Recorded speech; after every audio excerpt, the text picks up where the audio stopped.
Hello, welcome to the Heartbreak Stories channel. Today's story is one of those that hits you right in the chest. A man walks into a party he wasn't invited to and discovers that the two people he trusted most have been living a secret life behind his back. Now let's listen. I showed up at a party my wife said was just a girls' night. The front door was wide open. The music was loud, and the man standing too close to her on the back patio was someone I trusted more than anyone outside my own blood. She froze when she saw me. What I said next made 50 people go silent. But that night was only the surface. What was hiding underneath was far worse. My name is Dean Tanner. I'm 45 years old. I've been a plant shift supervisor at Allegheny Steel Processing in Youngstown, Ohio, for the last 11 years.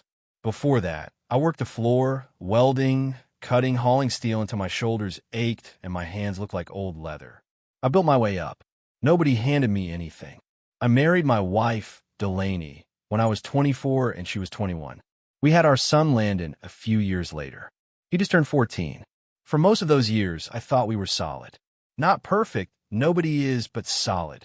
Turns out, I was the only one who believed that. It was a Saturday in early October. Delaney told me she was going to her friend Amber's birthday party. A small thing, just some of the girls from her gym and a few neighbors. She left around 6 in a black dress I hadn't seen before, heels that looked brand new, and enough perfume to fill a parking garage. I remember thinking she looked beautiful. I also remember thinking she hadn't dressed like that for me in a long time, but I pushed it aside. That's what I always did. Push things aside. Around 8:30, I got a text from my buddy Glenn. Short, casual. Hey man, you coming to Amber's thing? Heard it's getting pretty lively over there. I stared at the screen for a second. Glenn knew about the party. Delaney never mentioned it was anything more than a girls' night. I texted back asking what he meant by lively. He didn't respond. Something shifted in my chest. Not suspicion exactly. More like a door opening that I hadn't noticed was there. I grabbed my truck keys, told Landon I'd be back in an hour, and drove across town to Amber's house. The street was packed with cars. Music thumped from inside. I could see people through the front window, way more than a small birthday gathering. I parked a block away and walked up the driveway. The front door was wide open. A banner above the entrance read "Surprise" in gold letters, but nobody seemed surprised by anything anymore. The party was in full swing. I stepped inside. A few heads turned. Someone waved. Chris, Amber's husband, spotted me from the kitchen doorway and raised his beer with a confused grin, like he wasn't sure whether I belonged there or not. I nodded, kept moving. I scanned the living room, the hallway, the dining area. No Delaney. Then I heard her laugh. That particular laugh, light, flirty, rehearsed, coming from the back patio. I hadn't heard that laugh directed at me in years. I moved through the crowd and reached the sliding glass door. Through the glass, I saw her. Delaney was leaning against the patio railing, a wine glass dangling from her fingers, her other hand resting on the chest of a man I knew very well. Reed Keegan, my son's godfather, the man I'd chosen to stand beside me at Landon's christening, the man who came to our Thanksgiving dinners, who helped me build the deck in our backyard, who I once called at 2 in the morning when Landon had a seizure and I needed someone to follow the ambulance. Reed's hand was on her waist, not casually, not friendly. His thumb was tracing small circles just above her hip, and she was leaning into it like it was the most natural thing in the world. She whispered something into his ear, and he smiled, slow, familiar, comfortable. My throat tightened. My hands balled into fists at my sides. I stood there for what felt like an hour, but couldn't have been more than 10 seconds. Then I pulled the sliding door open. The sound of the door grinding along the track made them both turn. Delaney's face went white. The wine glass in her hand tilted and red splashed onto the concrete. Reed stepped back, but not fast enough. Not nearly fast enough.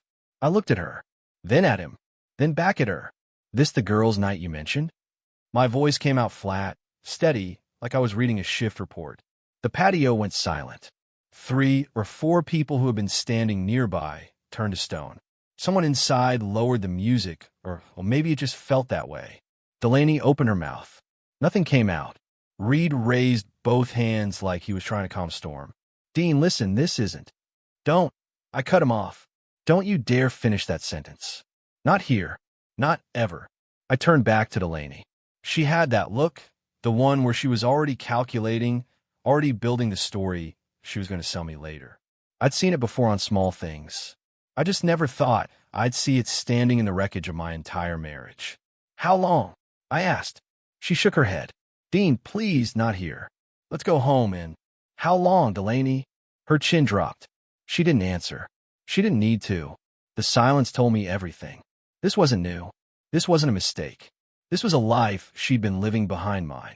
I unexpectedly showed up at a surprise party and caught my wife's betrayal. She froze the moment she saw me, and what I said after stunned everyone standing on that patio. You picked our son's godfather, I said quietly. You let me trust him with my boy, and then you gave him everything that was supposed to be ours. Nobody moved. Nobody breathed. I turned around and walked back through the house.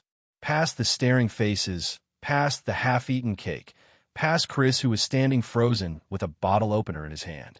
I didn't run. I didn't slam anything. I just walked out the front door, down the driveway, and into the October cold. Behind me, I heard Delaney call my name. Once. Twice. I didn't stop. I drove for over an hour without a destination. Just the dark highway, the hum of the engine, and this sick, hollow feeling spreading through my chest like spilled oil on concrete. My phone buzzed on the passenger seat. First Delaney, then Glenn, then Delaney again. I didn't touch it. I ended up in the parking lot of a truck stop off I-80, engine idling, hands locked around the steering wheel. The fluorescent lights above cast everything in that ugly yellow glow that makes the whole world look like a bad photograph. I sat there replaying it. Reed's hand on her waist, her leaning into him, that laugh, that face she made when she saw me. Not guilt, not shame, just pure inconvenience. Like I was a delivery that showed up on the wrong day. Eventually, I picked up the phone. 19 missed calls, 12 texts. I scrolled through Delaney's messages one by one. Dean, please come home. We need to talk about this like adults. You're blowing this out of proportion. It wasn't what it looked like. Ree and I are friends. You're seeing things that aren't there. Friends. The word hit me like a slap. I'd seen friends. I've been friends with people my whole life. Friends don't trace circles on each other's hips in the dark while hiding from party. The last message was the one that dug the deepest. If you loved me enough to listen, you'd come home instead of running away like a child. I stared at that sentence until my vision blurred. She cheated. She got caught. And somehow, within 2 hours, she'd already made it my fault. I called my younger brother, Ray. He picked up on the second ring, voice groggy. I told him I needed a place for the night. He didn't ask why, just said the side door was unlocked and there were clean towels in the hall closet. That's the thing about Ray. He knew when to talk and when to just leave the light on.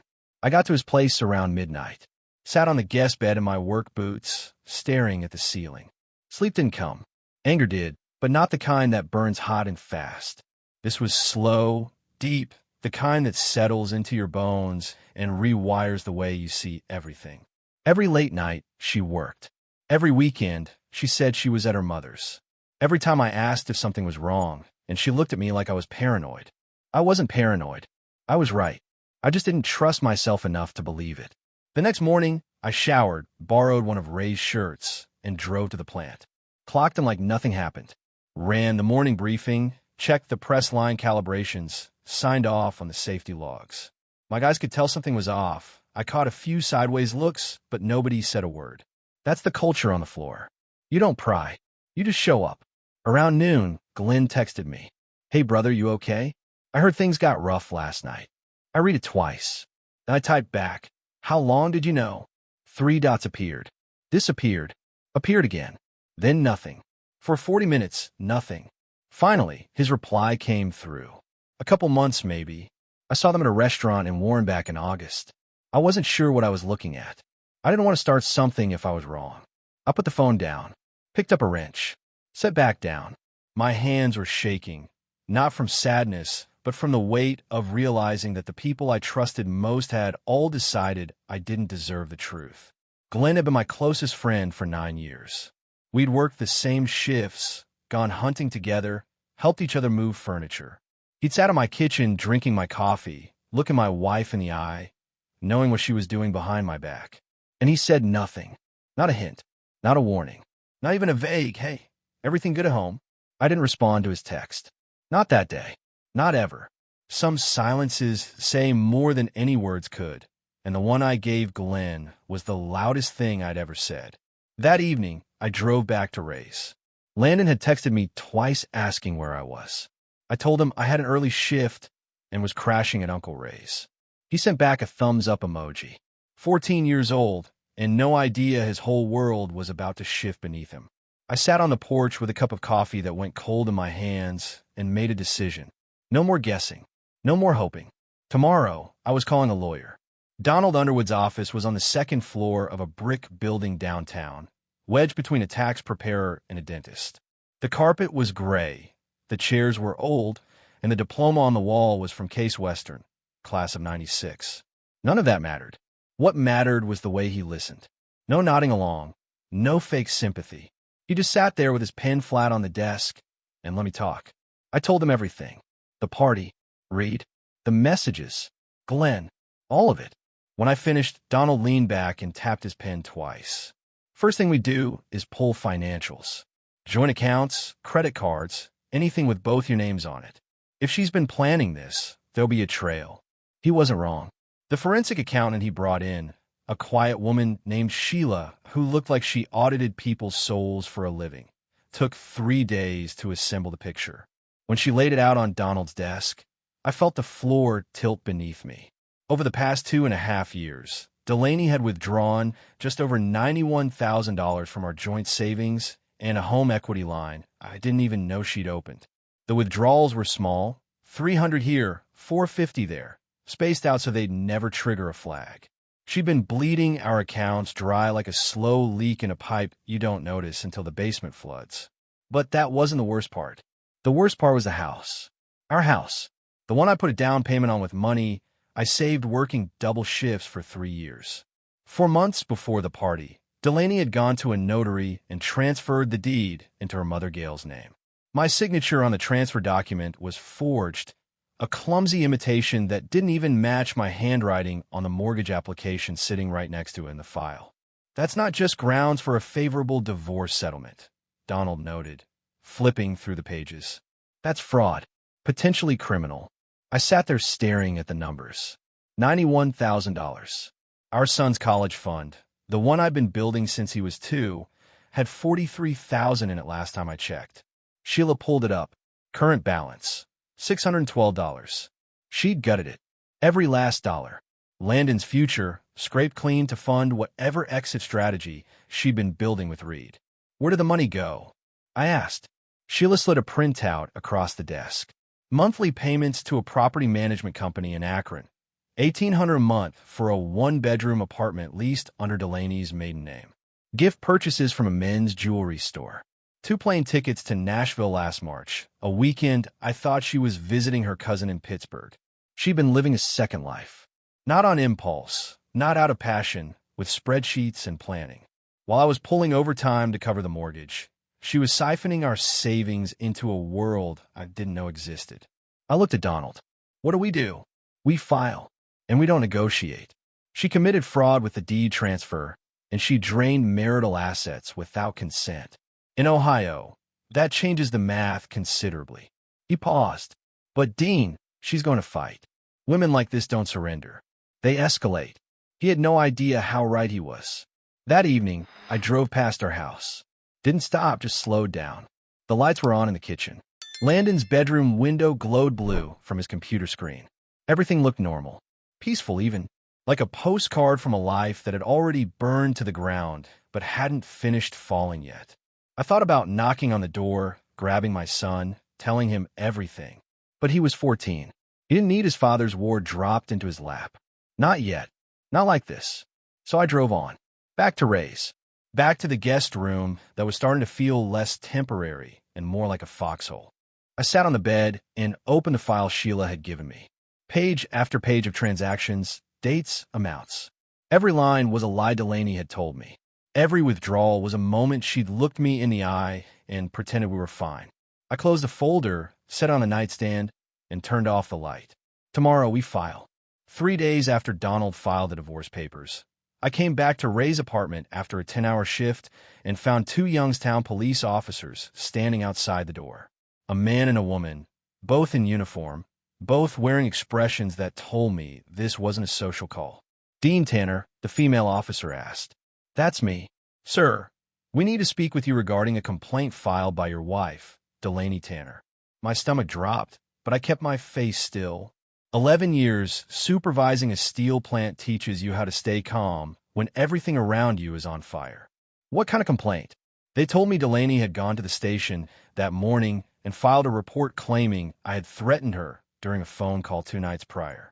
She alleged I told her I would make her regret everything and that she feared for her safety. I hadn't spoken to Delaney since the party. Not one word. Not one call. The phone records would prove it. "Officers," I replied steadily, "I haven't spoken to my wife in over a week. I haven't called her, texted her, or been within a mile of that house. My attorney can confirm the timeline, and my phone records will show exactly 0 contact." The male officer shifted his weight. He looked uncomfortable, like he knew this was thin but had to follow through anyway. "Sir, a temporary protective order has been issued. You're required to stay at least 500 feet from the residence and from Mrs. Tanner." "My son lives in that house," I said, and my voice held steady, but something inside me fractured. "The order doesn't restrict contact with your minor child, but any arrangements need to go through the court or a third party." They handed me the paperwork. I signed where they pointed. They left. I stood in the hallway for a long time, holding that document. The woman who had lied to me, stolen from me, betrayed me with my son's godfather. She had just used the legal system to make me look like the threat. She couldn't beat me in truth, so she tried to beat me with a badge and a signature. I called Donald immediately. He wasn't surprised. "It's a classic move," he said flatly. "She's trying to establish a narrative. Dangerous husband, scared wife. It gives her leverage in custody discussions and makes you look unstable." He paused. "The good news is it's going to collapse. We have phone records, we have financial fraud documentation, and we have a forged deed transfer. Her credibility is a house of cards, Dean. We just need to let it fall on its own schedule. And in the meantime, I can't see my son. You can. It just has to be coordinated. I'll file a motion for temporary visitation by end of day." I hung up and sat down on Ray's couch. The anger I'd been controlling since that night on the patio finally rose up like heat from a furnace. Not loud, not reckless, just heavy and steady and everywhere at once. She was willing to use the police against me. She was willing to put a restraining order between me and my own boy.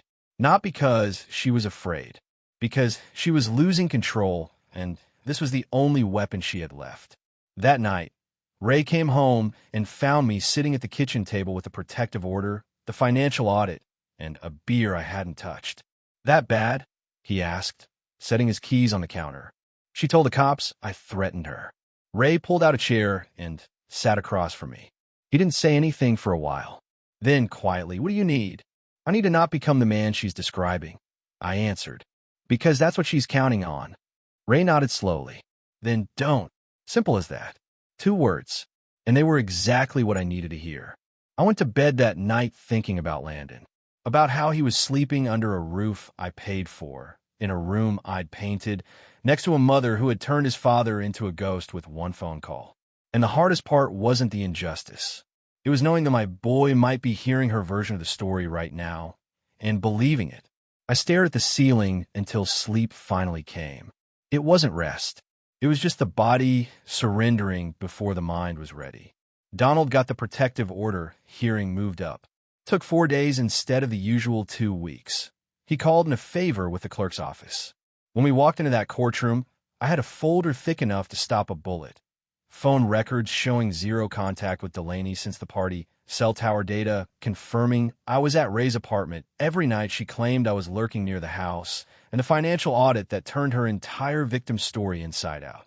Delaney's attorney, a young guy in a suit that didn't fit right, tried to argue that I had a pattern of intimidation. Donald stood up, laid the phone records on the judge's desk, and let the silence do the work. The judge reviewed them for about 90 seconds, then looked at Delaney over the rim of his glasses. "Mrs. Tanner, There is no evidence of any contact between you and your husband during the period in question. None.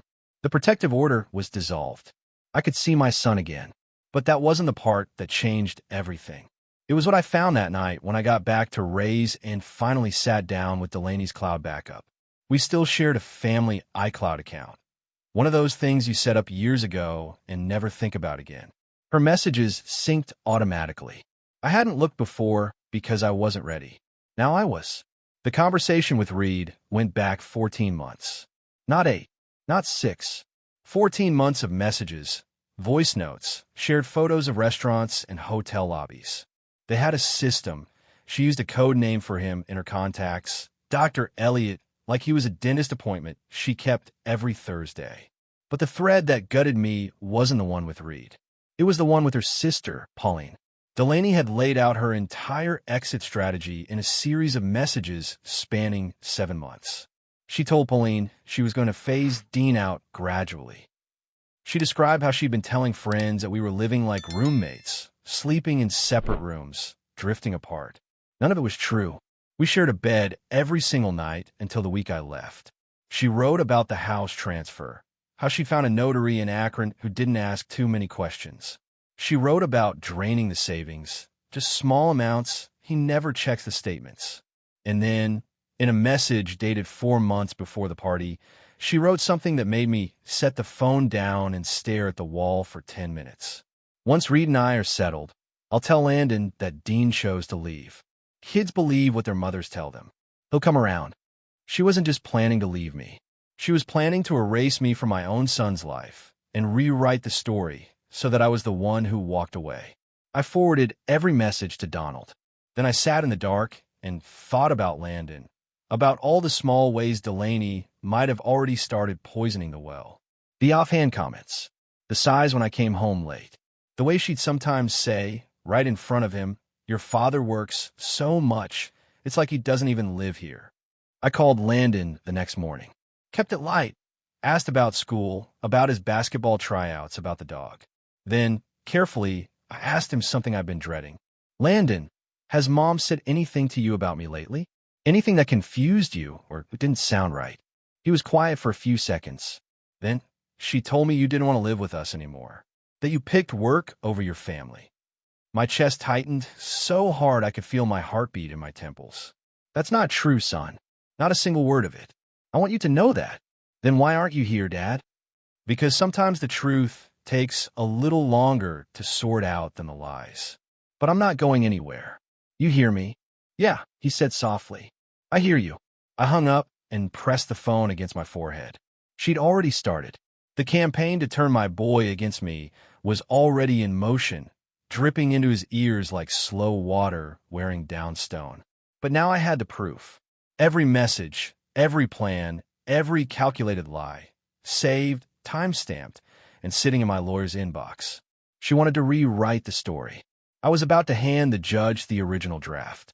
The custody evaluation was scheduled for a Thursday. Donald had arranged temporary visitation. Every other weekend, Wednesday evenings, but it wasn't enough. Landon was slipping.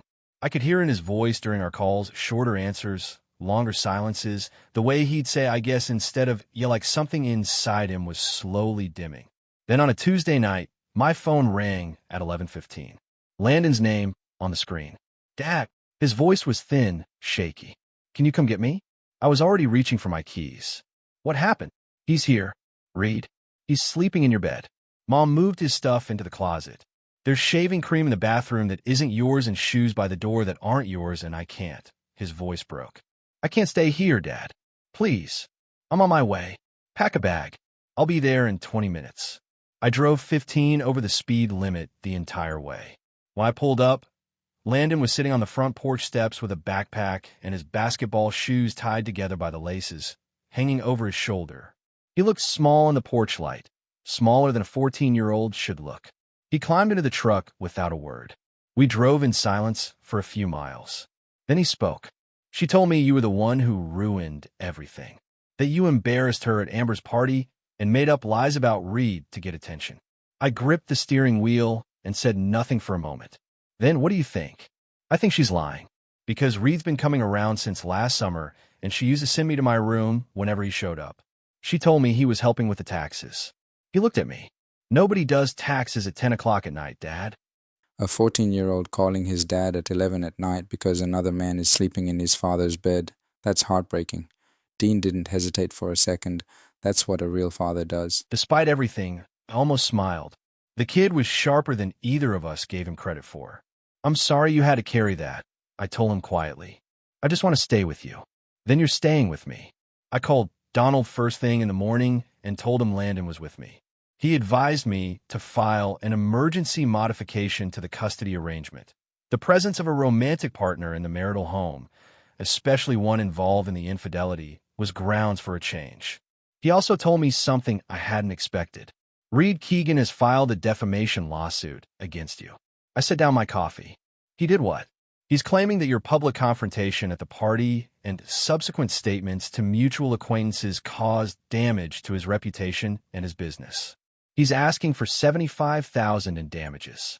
The man who had betrayed my trust, slept with my wife, moved into my house, and displaced my son from his own bed was now suing me for hurting his feelings. I laughed, not because it was funny, because the absurdity of it had reached a level where laughter was the only sane response. Can he win? I asked. Not a chance, Donald replied. Truth is an absolute defense against defamation. Everything you said was factual, but he can drag you through the process and cost you legal fees, which is probably the point. He paused. I'll file a motion to dismiss. And Dean, this actually helps us. It shows the court that he's aggressive, retaliatory, and more concerned with his image than with the damage he's caused to a child. Judges noticed that. That afternoon, I sat with Landon at Ray's kitchen table and helped him with his algebra homework. He was behind, hadn't been turning in assignments for 3 weeks. I didn't lecture him. I just sat there, worked through the problems with him, and let the normalcy of it speak for itself. At one point, he looked up and said, Dad, are we going to be okay?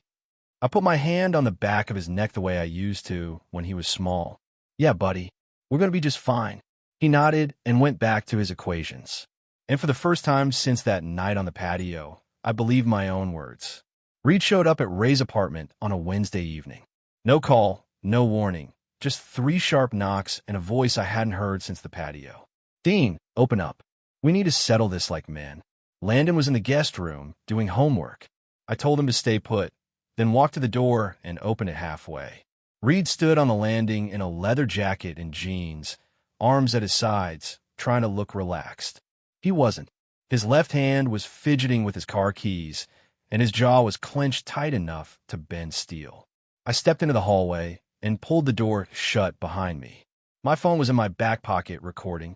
Donald had told me to document every interaction from here on out. Smart advice from a smart man. Say what you came to say. I told him. Reed exhaled like he'd rehearsed this in the mirror. Delaney told me you two were done. She said you'd been living separate lives for over a year. She said the marriage was just paperwork. And you believe that. I had no reason not to. You had every reason, Reed. You sat at my table. You drank my beer. You watched me coach my son's basketball team while you were going behind my back with his mother. I kept my voice low, steady, the way I'd talk to a new hire who just broke a safety protocol. You didn't believe her because she was convincing. You believed her because it made what you were doing feel smaller. He shifted his weight. The keys jangled. I didn't come here to fight. Good. Because this isn't a fight. It's a conversation you're going to wish you never started. I folded my arms. You named in my divorce filing. The financial records show transfers from my wife's accounts to fund your little arrangement. The apartment in Akron, the Nashville trip, the jewelry. My attorney has it all. Reed's face went pale. That's between you and Delaney.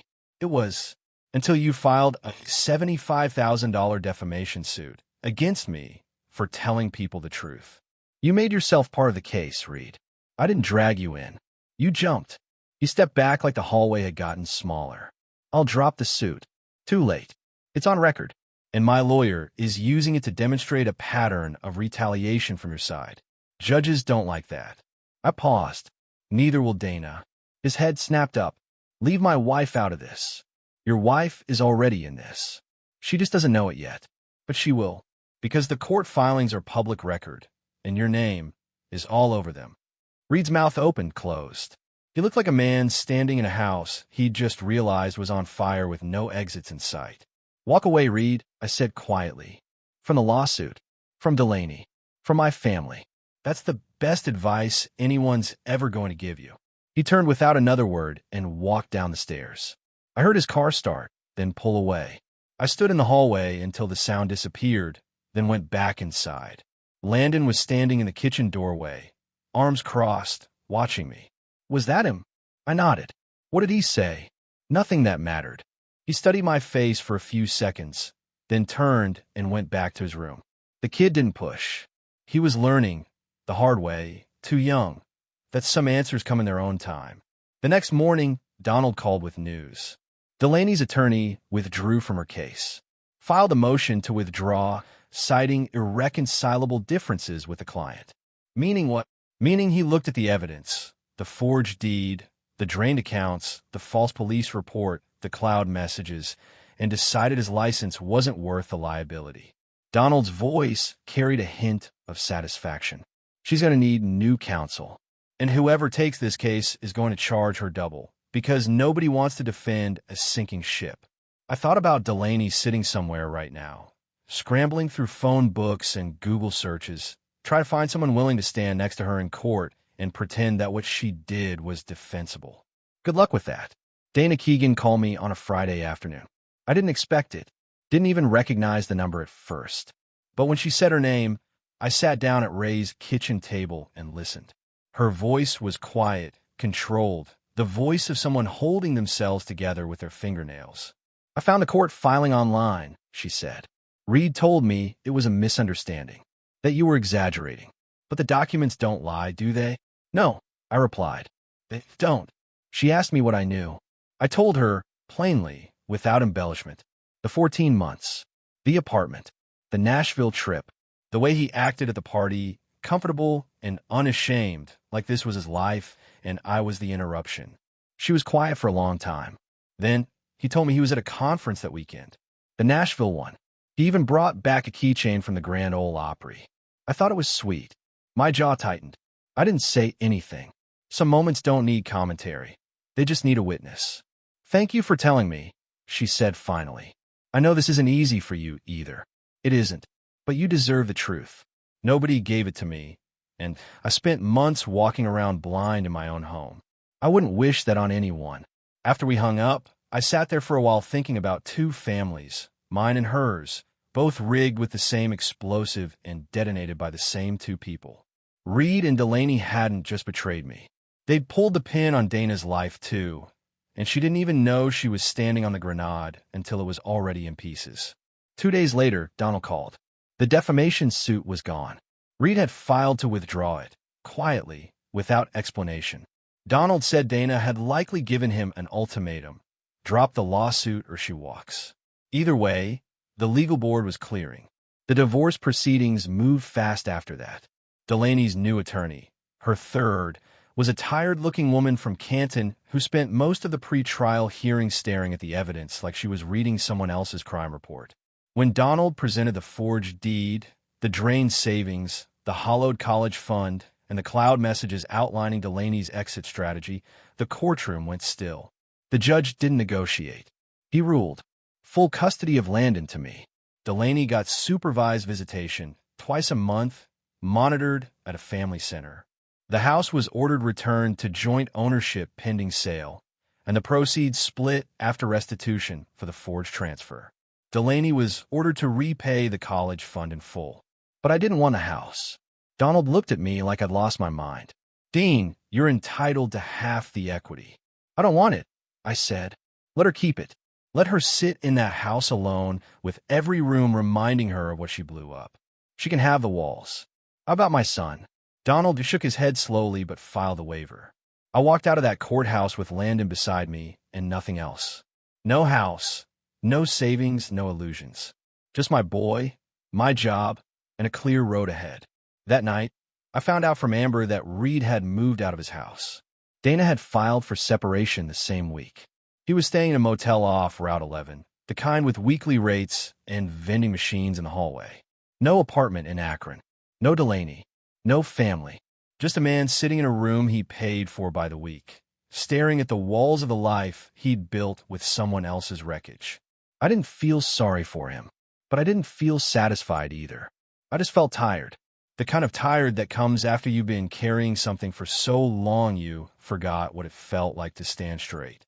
3 months passed. Winter settled over Youngstown like a gray blanket nobody asked for, and life, my new life, started to take shape in ways I hadn't expected. Landon and I moved into a 2-bedroom apartment on the west side of town, close enough to his school that he could walk when the weather held. It wasn't much: thin walls, a kitchen the size of a closet, a parking lot view that made you appreciate curtains. But it was ours. No ghosts in the hallway. No lies baked into the walls. I kept working my shifts at the plant. The guys on the floor knew something had happened. Small town, loud mouths, but nobody brought it up directly. They just nodded a little harder when I walked in, left coffee on my desk without being asked, covered my breaks without complaint. That's how men handle things when they don't have the words. They show up. Landon was doing better. His grades were climbing back. He'd made the JV basketball team and was staying after practice most days to work on his shot. Some evenings I'd pick him up and we'd grab burgers at a diner on Market Street where the waitress knew our order by heart. He didn't talk much about Delaney. I didn't push. The counselor Donald had recommended was handling that, a calm, patient woman named Dr. Reeves who Landon actually seemed to trust, which was more than I could say for most adults in his life right now. Delaney's supervised visits were happening twice a month at a family center near the courthouse. Landon went, but he came back quieter each time. One evening, after a visit, he sat on the couch and stared at the television without turning it on. She cried the whole time, he said without looking at me. She kept saying she was sorry and that everything got out of control. I sat down next to him. How did that make you feel? He thought about it. Like she was sorry she got caught. Not sorry she did it. 14 years old. And he could already see the difference between remorse and performance. Reed was gone. Amber told me he'd moved to Columbus after Dana filed for divorce. Lost 2 clients from his consulting business when the court filings went public. Last anyone heard, he was renting a studio apartment and working for a staffing agency. The man who used to show up at my barbecues in a polo shirt talking about his portfolio was now filling out timesheets for temp work. I didn't celebrate that. I just noted it and moved on. Delaney's mother, Gail, called me one afternoon. I almost didn't pick up, but something told me to. "Dean," she said, and her voice sounded 10 years older than the last time I'd heard it. "I want you to know that I had nothing to do with the house transfer." She told me she was refinancing and needed my name on the deed temporarily. I believed her. I shouldn't have, but I did. I was quiet for a moment. "I believe you, Gail. I raised her better than this," she said, and I heard something break in her voice. "I don't recognize her anymore." "Neither do I." She asked about Landon. I told her he was doing well. She asked if she could see him sometime. I told her I'd think about it, and I meant it. Gail wasn't the enemy. She was just another person standing in the blast radius of her daughter's choices. Then, on a Tuesday evening in late January, my phone rang. Delaney's number. I almost let it go. But Landon was at practice, the apartment was quiet, and some part of me, the part that still remembered the woman I married 21 years ago, picked up. Her voice was different. Not the sharp, calculated tone from the messages. Not the theatrical tears from the family center. This was something rawer, stripped down, like someone standing in an empty room with no audience left to perform for. "Reed left me," she said. "He moved to Columbus 3 weeks ago and stopped answering my calls. He took the furniture from the Akron apartment and closed the lease without telling me." I said nothing. I lost the house, Dean.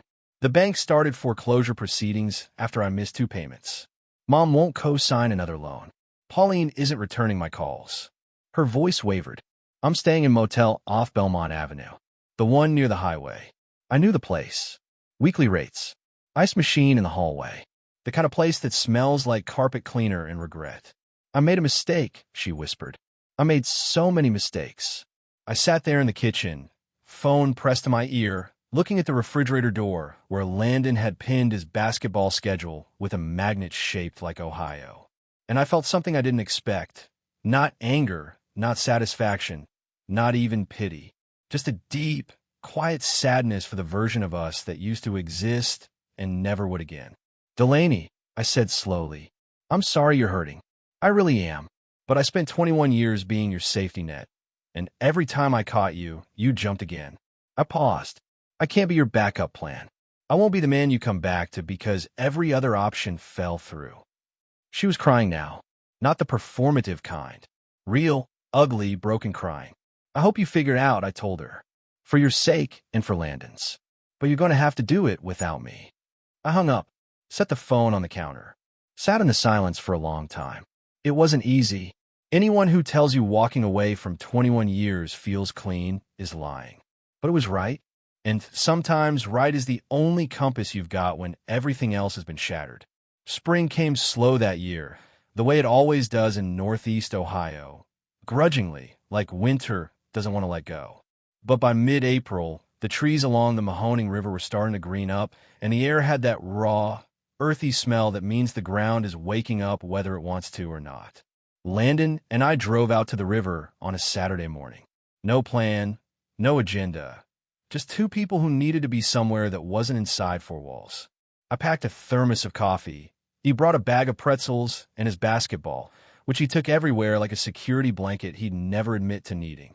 We parked near the old railroad bridge and walked down to the bank. The water was high from the snowmelt, brown and steady, pushing south toward the lake. Landon picked up a flat stone and skipped it, 3 hops before it sank. "For is my record," he said. "Mine's 6. "No way." I found a smooth one, thin and oval, and sent it low across the surface. 5 skips. Close enough. He laughed. First real laugh I'd heard from him in months. Not polite, not forced, just a 14-year-old kid laughing at his old man, showing off by a river. I held on to that sound like it was made of glass. We threw stones for a while without talking. The river moved. The wind pushed through the trees. A train crossed the bridge overhead, shaking the ground beneath our feet, and we both looked up at the same time like we were watching the same thought pass above us. Then Landon sat down on a rock, elbows on his knees, and looked at the water. "Dad, can I ask you something?" "Anything. Do you ever miss her?" I didn't answer right away. I owed him honesty, and honesty takes a second to find when the truth is complicated. "I miss who I thought she was," I said. "The woman I married, the one I believed in. I miss her every day. But that woman and the one who did what she did, they're not the same person. Maybe they never were. Maybe I just wanted them to be." He nodded slowly, turning a stone over in his hands. "She told me last visit that she's going to get better, that she's seeing a therapist and wants to earn my trust back. What do you think about that?" I think people say a lot of things when they're losing. I looked at him, this kid who'd been forced to grow up faster than any 14-year-old should, who'd seen his mother unravel and his father rebuild, who'd packed a bag in the middle of the night and climbed into a truck without knowing where he'd sleep. "You know what I think?" I said. "I think you're going to be just fine. Better than fine." He smiled. "Not big, not flashy, just enough." "Thanks, Dad." We stayed by the river for another hour. He taught me some basketball, movie he'd seen online.